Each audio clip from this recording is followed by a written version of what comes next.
প্রিয় দর্শক বন্ধুরা, আরও একবার প্রাথমিক টেট থেকে একটি সুখবর উঠে আসছে এবং তার সাথে প্রাথমিক টেট 2017 এবং গুরুত্বপূর্ণ মামলার খবর থাকছে এই ভিডিওতে।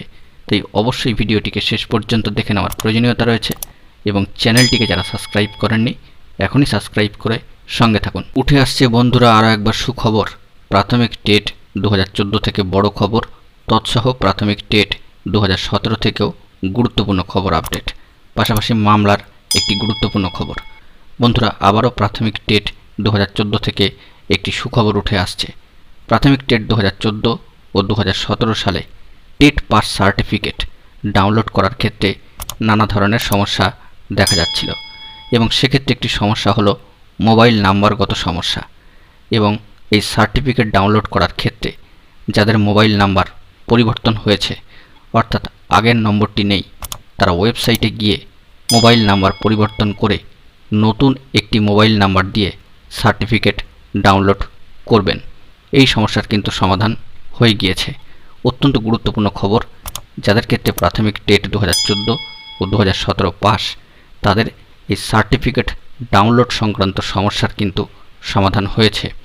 এটি প্রাথমিক টেট 2022-দের জন্য নয়, প্রাথমিক টেট 2014 থেকে এবং 2017 থেকে এই গুরুত্বপূর্ণ বড় খবরটি উঠে আসলো। এক্ষেত্রে বলা যেতে পারে একাধিক টেট পাস প্রার্থীদের ক্ষেত্রে এই সার্টিফিকেট ডাউনলোডে এই ধরনের সমস্যা ক্রমাগত হচ্ছিল।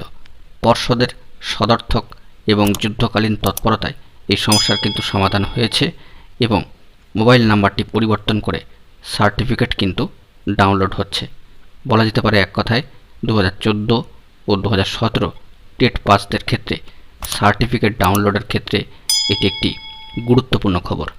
চলে আসি আমরা পরবর্তী বিষয়ে, একটি গুরুত্বপূর্ণ মামলার খবরে। বন্ধুরা, যে তাৎপর্যপূর্ণ খবরটি উঠে আসছে শুধুমাত্র প্রাথমিক টেট 2014 সালের এই বিষয়টি নিয়ে নয়, 2012 সালে প্রাথমিক শিক্ষক নিয়োগ ঘিরেও প্রশ্ন তুলেছিলেন অনেকেই। এই নিয়ে মহামান্য কলকাতা হাইকোর্টে মামলা দায়ের হয়।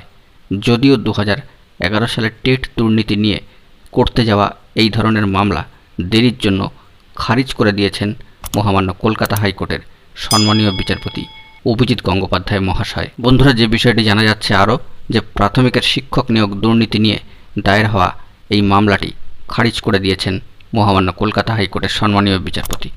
নিয়োগ হয়ে যাওয়ার 10 বছর পর মামলা দায়ের হয়েছে। এতদিন পর কেন মামলা দায়ের প্রশ্ন তুলে মামলা খারিজ করে দেওয়া হলো। এই মুহূর্তে 2014 সালের শিক্ষক নিয়োগের দুর্নীতি ঘিরে মামলা চলছে এবং সেখানে একাধিক ক্ষেত্রেই সিবিআই তদন্তের নির্দেশ দিয়েছে মহামান্য কলকাতা হাইকোর্ট।